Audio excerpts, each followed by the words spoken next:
Through the ups and downs, we stand tall in this journey of growth. Day by day, through the ups and downs, we stand tall in. Good morning. Good morning, Juliet. I'm going to talk a bit quieter. And I'm going No, to talk a bit no. louder. Maybe if I try and get it in the middle. Does it sound loud to you? Anyway, It sounds here we great. are. It sounded great yesterday. Yes. So we want to talk about addiction off the back of our conversation yesterday about your journey to sobriety. I want to talk about addiction and what it means. Yeah. Because I think everyone's got very different views, haven't they? And probably based on whether they use a substance but don't want to be considered an addict, and whether they have been an addict, and whether they are acknowledge that they're an addict, and then for someone who works with addicts. Yeah, and also I think there's a stigma around saying that you're addicted to something, because people don't like to admit that they're addicted to, that people will like to say they're addicted to exercise, say, but they won't want to say that they're addicted to alcohol or drugs or anything, and then I don't know if you want to say about the definition of addiction. I think that would be a good topic of discussion. What is addiction? So from the definition is any behaviour, well, not from me, obviously, from Gabor Mate, any behaviour that a person finds temporary pleasure or relief in and craves but suffers negative consequences from in the long term, and yet has difficulty giving up despite these consequences. Which I think we both totally agree with, don't we? Yeah, but potentially differs to a more traditional definition of addiction, which there's three here, but physiological or psychological dependence on a substance. The second one says an instance of this, which doesn't make much sense, and the condition of being habitually occupied with or involved in something. So there are different sort of classifications. They're a lot simpler then. Yeah. And so what's the image of an addict? I think the classic image, isn't it, is like, say, a heroin addict or something. Yeah. I think from growing up, it'd be like Train spotting. And train spotting, or the glue sniffers. Used to have the glue sniffers around when I was a kid. Be like, don't look at them. They'd all be up the woods where I lived near the woods, and we'd go walking in the woods. Oh, they're addicts, look, glue sniffers. And they'd be there with the paper bags and their helmets on. I always remember them as a child.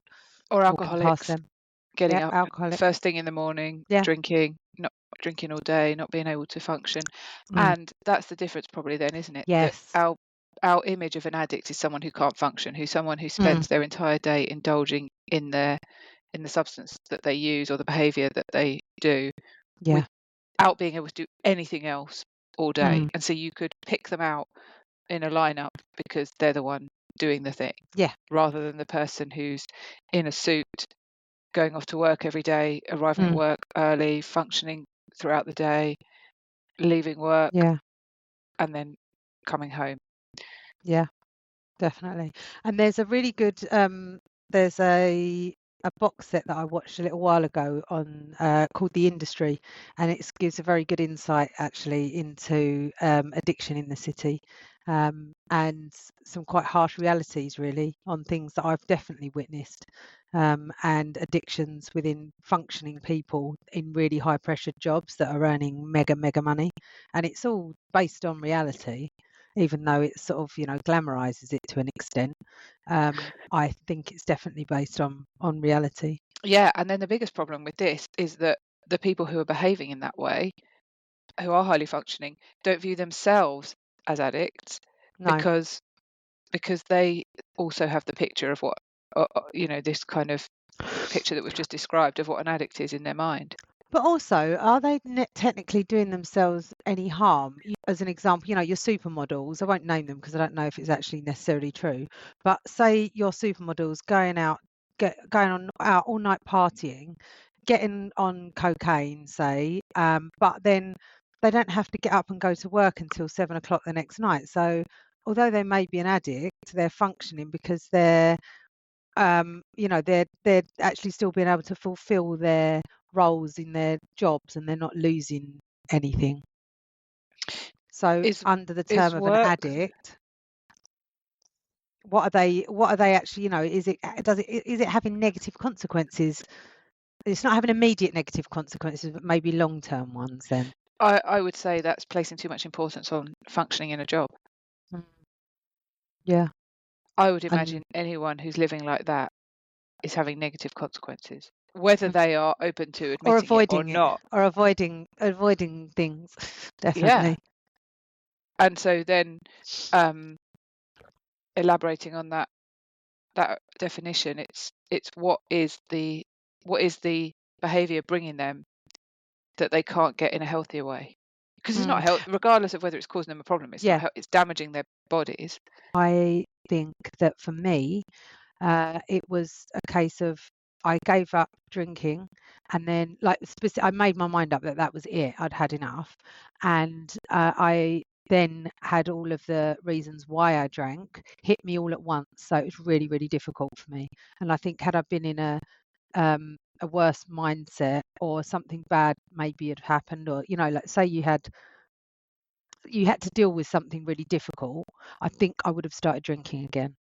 And if I didn't have access to therapy either, because I did a lot of therapy that first year. And I had Did you ever have group a therapy? friend. Never had group therapy. It didn't appeal to me in the slightest. No, I didn't like the setup of the AA stuff. Although I did read about it. I read Russell Brand's. Well, I'll tell you what, Russell Brand's book was good. Recovery. That's it. Yeah, I did read that, but I don't agree with the 12-step stuff. I think that's too much emphasis on the person being at fault rather than dealing with possibly external factors. I don't think it goes too deep enough into other things. That's my personal opinion on it. Not to say that it's not good for other people. Okay, his is pretty much the 12-step program, isn't it? Yeah, he's all about that. Which my opinion is probably, as a support group, anything is better than nothing. Do you think that addiction brings something? So we've talked about covering up things, but what I've been finding when I've been working with people and trying to help them stop addictions is that it's bringing them something. Taking the most basic example, smoking. And I mean, that isn't actually the most basic example. Maybe one of, I don't know, maybe one of the lesser harmful addictions. I'm not sure. It's more common, isn't it? And people don't see it as it's acceptable in society, isn't it? So you can walk down the street, people don't, or it used to be. It's not so much now, is it? Yeah, it's acceptable. But what I found working with smoking is a lot of people smoke because they're getting something else from the smoking, whether that's a break in work, 5-minute break in work, socializing. I mean, I worked with someone the other day who suddenly was concerned that they were not going to be able to hang out with the people that they, their breaks at work, including their lunch break, was sitting in the smoking shelter. Yeah. And also, and I think as well, when I stopped smoking, that was the thing. I got a lot of jobs from chatting to people in the smoking area, like making conversations with people, and I moved around companies by that. Yeah, but you weren't getting it from smoking. It's not because you were smoking. But it was because from you were talking to those it was from people. the socializing, so you can see the mentality behind people believing that.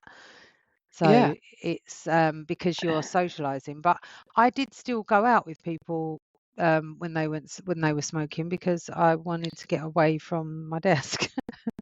Exactly that. And I think that's the key thing, realizing that when you stop doing the behavior that's causing the harm, you don't have to stop doing the things that come with it. My belief is that when people are addicted, they're getting something from doing that behavior. And I appreciate what you were saying about it covering up, like using it as a soothing tool, if you like, or a shutting down, but blacking out, whatever it is. But I think additionally, there's something that's the secondary gain, the benefit from doing that thing, like a smoker who's getting 5 minutes away from their desk and socializing at the same time. this person that I worked with who was spending their entire lunch break in the smoking shelter with their friends, didn't know how they were going to spend time with their friends at work if and when they stopped smoking. Making that person aware that they can still hang out in the smoking shelter, whether you would want to as a non-smoker hang out amongst a load of smokers, really. But the smell, all of that, not so much the draw to smoke, but the smell of it. But realizing that it's still okay to take 5 minutes away from your desk. And I've worked with people who the same, who've struggled socially. So almost the opposite problem, struggled socially, but felt that they needed to go and socialize, perhaps with work. And so they would smoke, taking 5 minutes away from the social situation, and they've been overstimulated. Smoking gives them 5 minutes away from people. Yeah, definitely. And then, so is there anything that you feel like you've been addicted to in the past, or I know that you're not used as unhealthy coping techniques or things as I have, but is there other things that you can think of that would be considered an addiction from your point of view? Yesterday you asked me this and I said I think I'm addicted to my routine. I have certainly I didn't want to ask you any further because I wanted you to answer it on here. Yeah, well, I've certainly had to do things like crisps, for example. I've put myself on a crisp ban for a year before. For a year though, that's because you always go long on your stuff. Like if I would do a 30 days and think I was a saint, but whenever I hear you always put a long time frame in. Is there a reason for that? Well, it was supposed to be, it was supposed to be forever. Okay. But then I think probably something happened like Christmas or a party or something like that. But I wouldn't call that an addiction because I didn't eat crisps at home. I mean, this is ridiculous. We're talking about being able to stop eating crisps, but yeah, I know, but it's still relevant, isn't it? If it's like that Pringles once a popper can't crisps, stop. this is the thing, isn't it? It's like heroin. Yeah, Pringles, heroin. It's all the same. Pack of crisps one day, next day I'm shooting up in the public toilets. But I wouldn't call it an addiction. I was not eating crisps at home. I was not buying crisps. It's just when I went to people's houses and they put out like crisps. When I was drinking alcohol. Definitely. Everyone bought it for me. I couldn't say no. However, I do struggle with some rigidity in my life with regards to my routine. And so what you prefer, the rigidity, it's easy for you to say, or you prefer the routine, or I feel uncomfortable when I'm taken out of it. And what would be taken out of it when you go on holiday? Oh no. As simple as a friend saying, last week one of my closest friends who I love very much said, let's have a FaceTime call on Monday or whatever it was. And that FaceTime call meant that things weren't happening in my day. That was a spontaneous thing that meant things weren't going to happen as they normally do. It was going to take, I didn't know how long it was going to be for. It was going to take time out of my plans. That was difficult. I told her, this is really uncomfortable for me. Now we do know that I have this monotropic cognitive style, which might play into that. Yeah, so which is I definitely think so. Because I'd welcome if somebody phones, but then I like to get distracted. So if somebody phones me, I'm like, oh, FaceTime, yay! I don't have to do any work. Yeah. Yeah. So I think of it as like if a friend unannounced and FaceTimes, because I did it to you by mistake, didn't I? The other day I video called you. I was like, oh, sorry, I didn't mean to do that. I don't want to put you off. But I was having a panic attack. Sorry, we shouldn't make light panic attack. There wasn't really. An unannounced call. Send a raven. But so I welcome distraction when people call me. But So you would say that was that you're addicted to the rigidity of your routine, and if you're not out of it, so on a daily basis, then do you have to do certain things, like as in, do you have to, by 9 o'clock you have to have done this, or you're a failure? Is that how you feel, or is it a feeling, or is it? I think there's an expectations thing. So I think processing a change in expectations is difficult. So if I have an expectation of doing something, it can take me a long while to change that. And so it's all right maybe if I've had a week, if someone's booked this thing in a week in advance and I've processed the change, that's easier. So coming down to the real depths of it, I don't think it's an addiction to routine. I think it's something else, but it could feel like an addiction to routine. Yeah, it's a processing, it's a change in expectations. I've got slow processing as well. Yes. Do you want to explain that as well? Yeah, a little bit, if you like. So I had this autism assessment, and they concluded that I have broader autism phenotype, which is not a diagnosis. It's just certain characteristics. It's for people who don't quite meet the criteria for an autistic diagnosis, but do have a lot of the characteristics. But I also have monotropic cognitive attention style, which is very interesting. And so I wouldn't come across as someone who's got slow processing, I don't imagine, other than Definitely the fact not. I'm always the last person to get the joke. Are you? See, Oh yeah. see, that's my perception. I wouldn't see. I don't feel like I have to explain. Maybe my jokes are so simple that they don't require any explanation. That's probably more the Yeah. point. Well, yours is more sarcasm. I'm talking like knock knock joke. Yeah, sometimes I don't get things like that. Yeah. So yeah.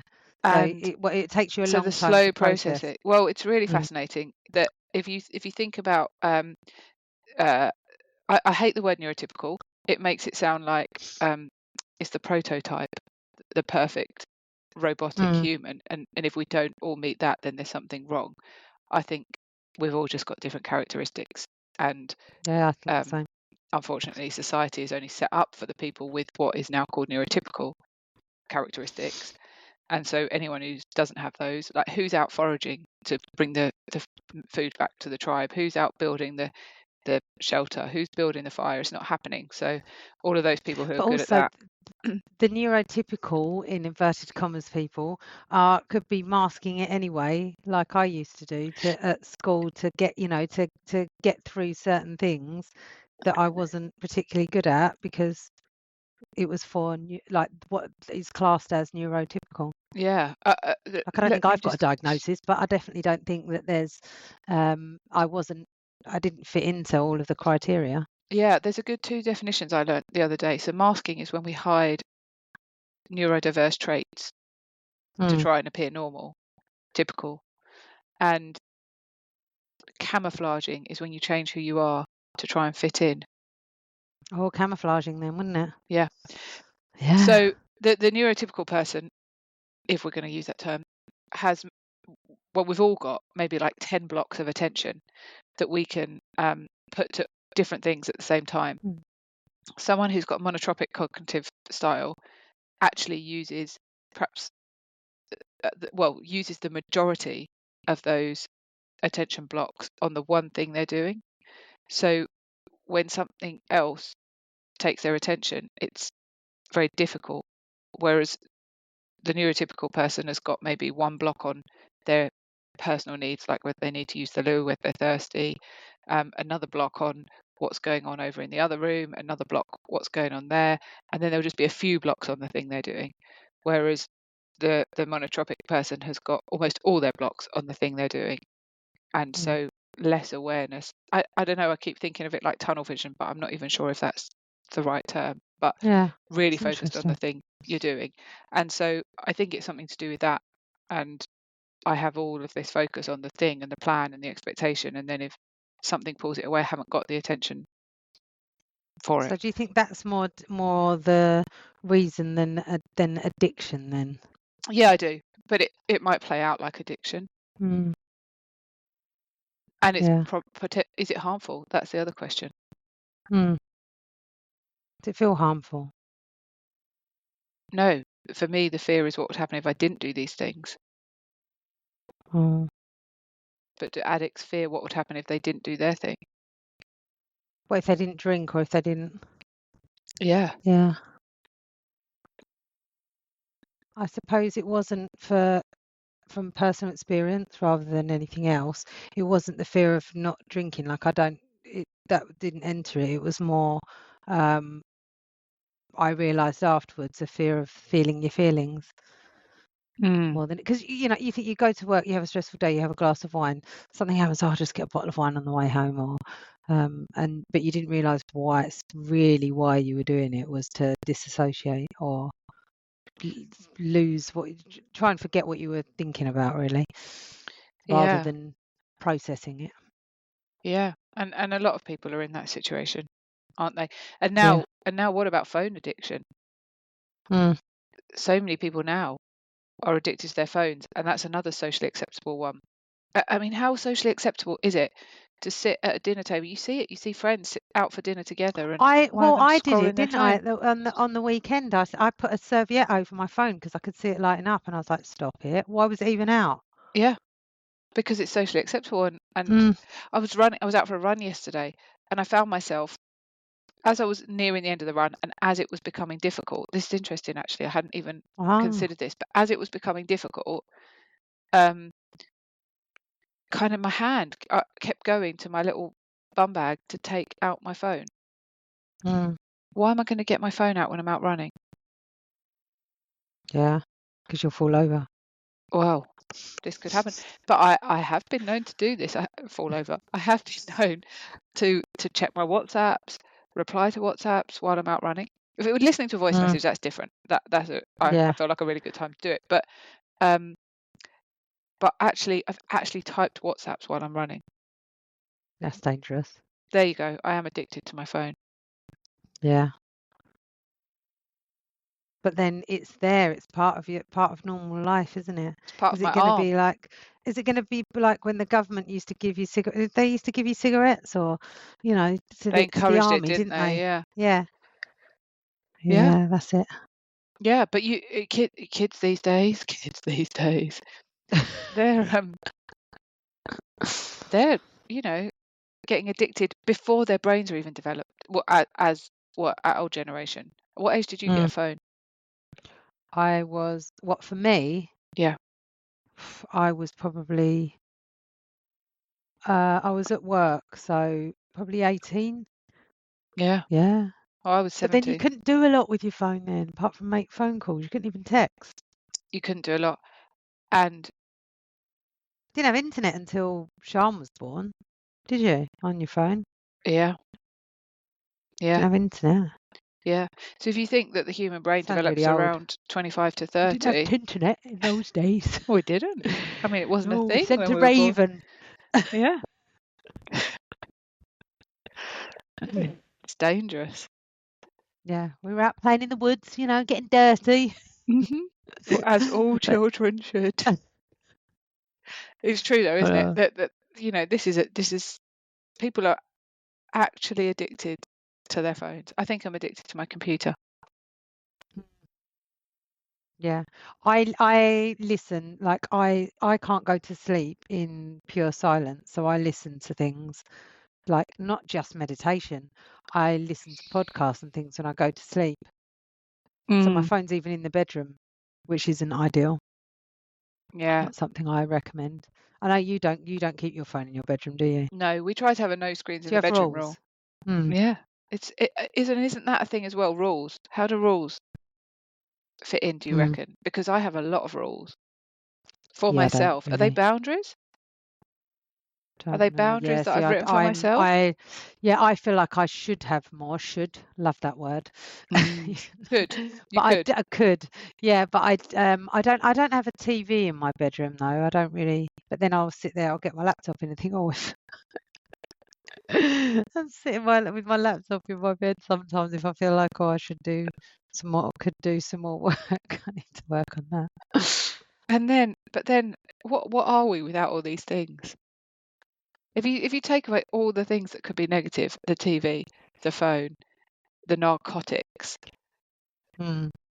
what are we? What do we do? We read a book, but even when Take my books, dog out. I yeah, take my dog out, and I don't take. Do you know what? I actively don't take my phone out, and something bad always happens if I don't take my phone out. Like Frank will run into a sea defence or something on the beach and hurt himself, and then I've got to think 4:30 in the morning, how am I going to carry a 55-kilogram German Shepherd home? But luckily, he was just being dramatic, I think it's and it didn't hurt safer him. to take your phone out. Yeah, I know, but I forget it sometimes because it's so early. It's somewhere like on the side of on the floor or something, and I'm just like, oh, getting ready to take him out, and I do forget my phone. And it's nice. I like being disconnected. I like being out without a phone. It's nice. It's liberating, isn't it? Yeah. I have my phone one day a week. I turn my phone off, except it's not happening at the moment because things are preventing it. But when I first started that, it was so liberating. Is it liberating, or do you because you're saying it like it's rules and things like that? Are you punishing yourself? No. Well, I don't know. Am I? No, I just wondered, are you? No, I don't think because so. are you feeling that you should definitely not, or your phone, no phones in the bedroom. No, do you know what it is? It's not punishing myself at all, actually. It's the fear of it's a lack of control in a way. It's like you with your alcohol.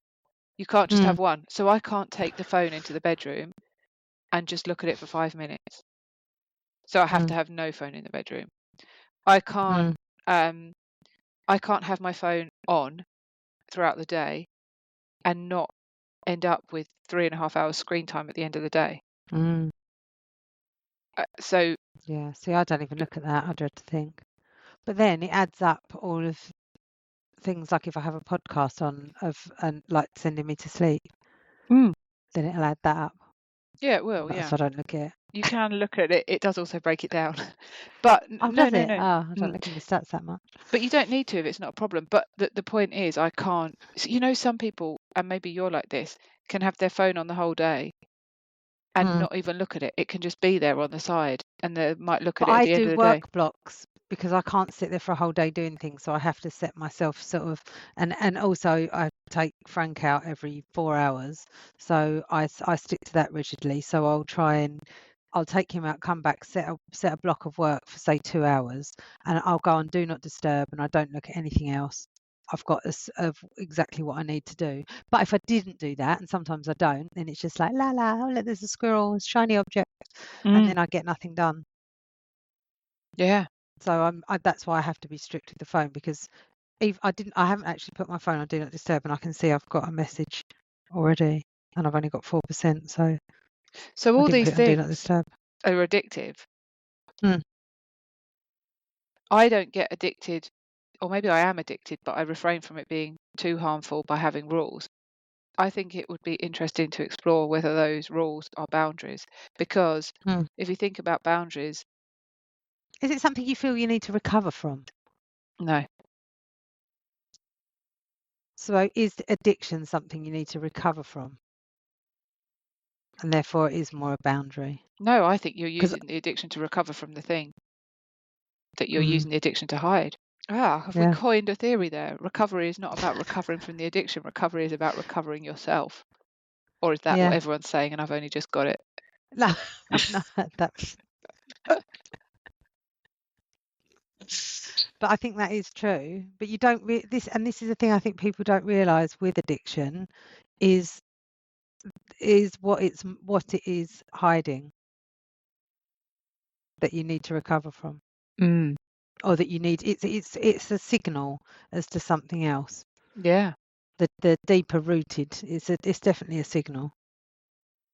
But then now I look at alcohol from a perspective of I think it's been put into the public domain for use of evil, to dumb down people, like sedate people.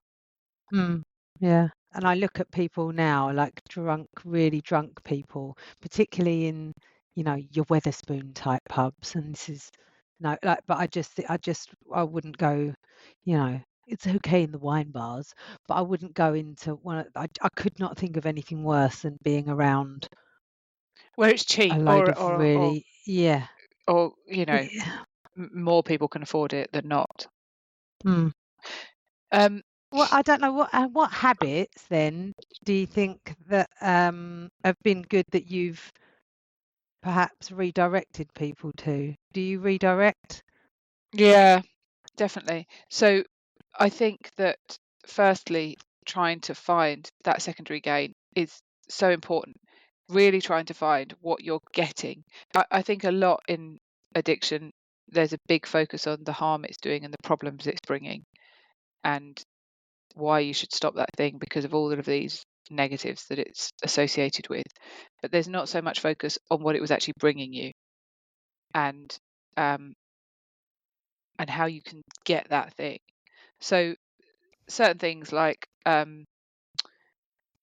might suggest to a smoker, I don't like to focus on smoking because I actually don't like working with smokers so much. I like it more since I've been going down this new route, which is less typical hypnotherapy quit smoking program and more kind of focusing on it as a real addiction as strong as any other addiction. And then I find it more interesting, but it's just an easy thing to talk about, really, because so often the things that people are getting out of it are the same, whereas you take some of the other addictions and it's so vastly different between people. But with smoking, I might suggest that first of all that they still take 5 or 10 minutes out every hour, or at the regularity that they would have done, and that can be with the people that they hung out with before. It can be with different people.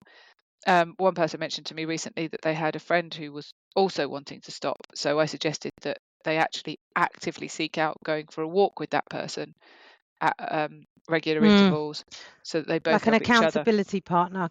Yeah. Yeah. But also because somebody that's on the same journey as you at the same time. Yeah, That's really good. I think that less so for that reason, actually. I think more because they were both kind of assuming that because neither of them were smokers anymore, they wouldn't be hanging out together.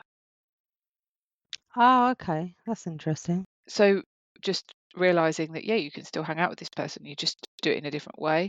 I've recommended 5-minute workouts of, just grabbing off YouTube a 5-minute workout, or making your own, whether it's like 20 push-ups or something like that people can do at their desk. If they're working from home, they can get off their chair and do that. A client the other day said that they reckon they'd set themselves up for failure. Well, in fact, the first step was to take down their smoking shelter that they were using in their garden. So after our first session, they went home and smashed up this smoking shelter. Yeah. And so that was quite cathartic in a sense. And we'd also had quite a frank conversation about their child and how their child perceived the habit, and their child decided to smash it up with them. So that was really like a physical demonstration of how they were feeling. But then going on from that, initially this person was saying, I'm going to join the gym, so the money I'm saving I can use for a gym membership, and I can do this, I can do that.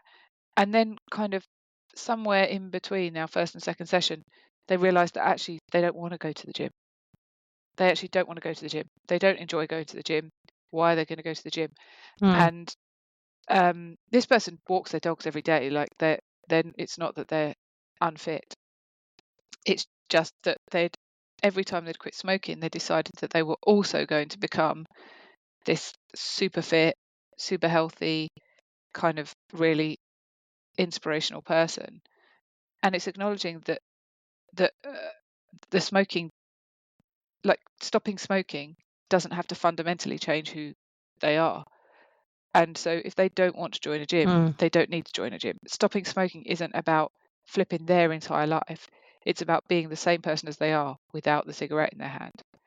So instead of joining the gym, they would go outside and chain smoke a few cigarettes, primarily so that they could spend longer scrolling their phone, because smoking cigarettes was the excuse they needed to be on a break scrolling the phone.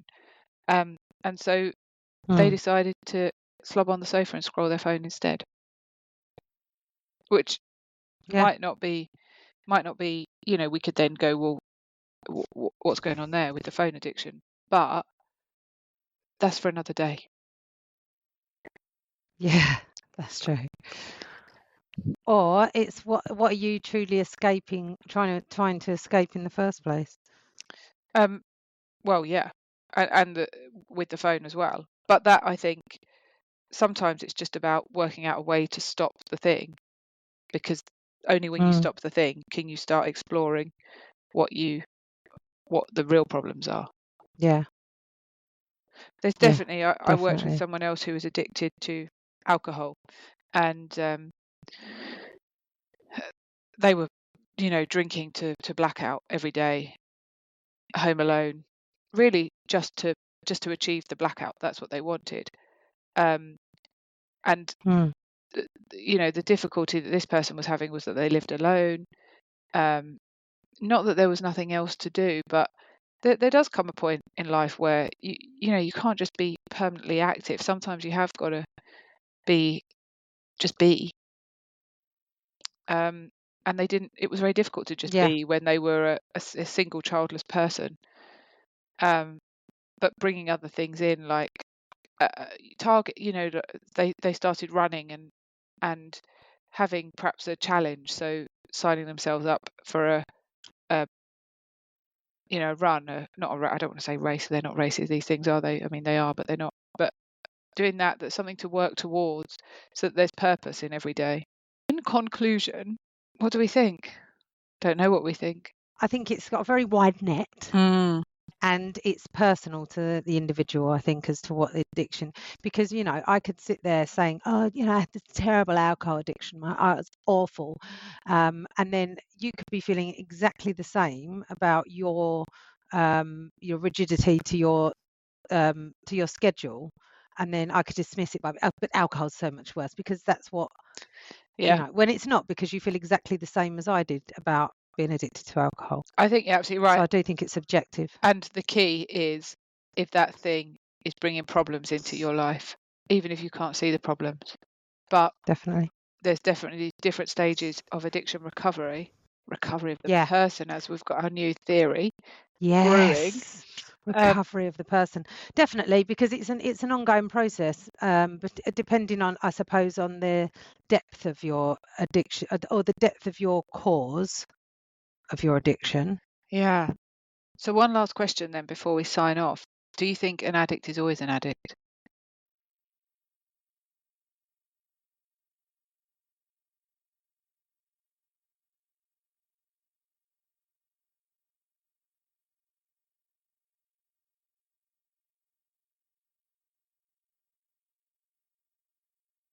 I personally know that I can't have another drink. If I had one drink, I'd probably go off for the weekend somewhere. So I don't think I think it's always something that's maybe at the back of your mind. Yeah. Maybe it's dependent on how long you've had it. I don't know if there's been studies done into it, or if people are fully honest about it. But I know for a fact that I can't have one drink, and I won't have one drink. Good. I think it's subjective. But I do think it's different for each individual as to whether or not they, I know friends, and I know other people that are severe drug addicts functioning, and they relapse occasionally. Yeah. But they get straight back on it. But they do relapse, and it's a constant. They have to be very vigilant as to their surroundings. And I know we spoke briefly about Russell Brand's book Recovery, and how you said that doesn't really fit in with you, and I can see why it wouldn't. I can also see why it would work for some people. But I think the key thing I've heard him say is that he has a daily routine that he has to adhere to every single day, that it's like breathing, followed by ice bath, followed by meditation, followed by this, followed by that. And only by doing those things, which to some extent is like me with my routine rigidity, only by being so rigid and sticking to those things and prioritizing them above everything else does he manage to abstain from using the substances he was using before. Yeah. Whereas I don't think if I was stuck in a routine, it'd feel. I don't like that. I don't like Yeah, but the rigidity of a routine. You do have things in place that keep you where you're at. Yeah. Okay, onwards and upwards. Let's speak tomorrow. Yes, amazing. Thank you very much. With friendship as our guide, together we'll grow, grow, grow, grow, grow, grow, grow. Grow together we'll grow, grow, grow.